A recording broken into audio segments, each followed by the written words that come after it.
నేను కొణిదెల పవన్ కళ్యాణ్ అనే నేను శాసనం ద్వారా నిర్మితమైన భారత రాజ్యాంగం పట్ల నిజమైన విశ్వాసం విధేయత చూపుతానని, భారతదేశ సార్వభౌమాధికారాన్ని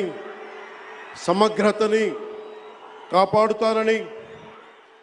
ఆంధ్రప్రదేశ్ రాష్ట్ర మంత్రిగా నా కర్తవ్యాలను